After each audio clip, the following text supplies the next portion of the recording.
Okay, we got the lion. The lion is the choleric.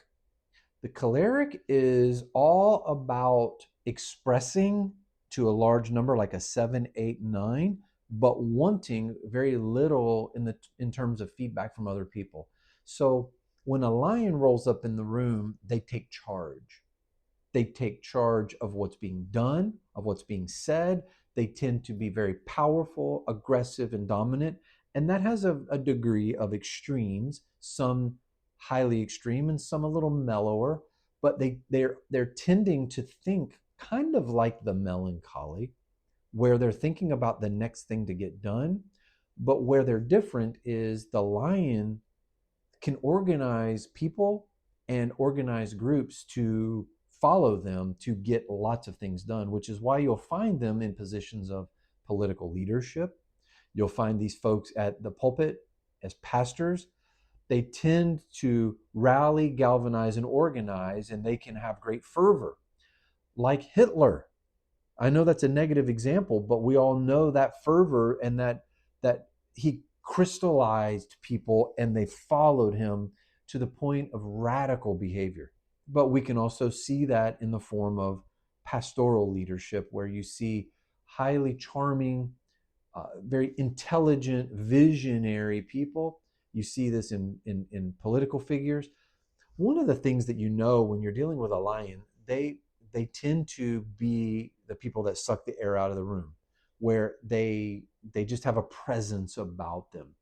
King, queen of the jungle. They will use anger to motivate you. They'll do anything to motivate you to help them accomplish their goals. They're mission minded, visually focused, corporately structured, militantly energized, and they will get the job done. Think Apostle Paul in the Bible had a lot of these characteristics. He was scared of no one or anything. God uses these people in mighty, mighty ways.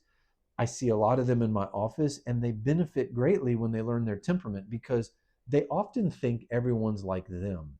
And when they learn that there's a whole world of other kinds of people, it gives them a capability to know how to approach them, especially as spouse or family members, because they can care, but they care by getting things done and accomplishment and leading things. And we're grateful that they exist because these are the icebreakers through history.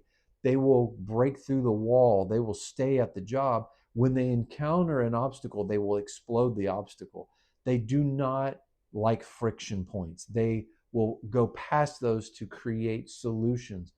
They have great ideas and ways to see how something's going to be done.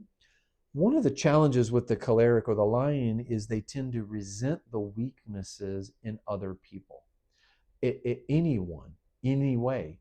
And this can become a place where they can get abusive if they're not careful, harsh, critical, use their temper for ill, not for good.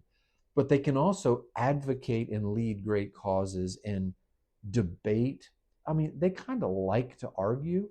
They are not afraid of hurting your feelings. This is a very, very powerful, very, very powerful kind of person. In this regard, we thank God for them. We pray that they come to know Jesus at a young age because life later on, they tend to control things so much that they don't really need God, so to speak. But when they're surrendered as young people, that's a big deal because they're all in.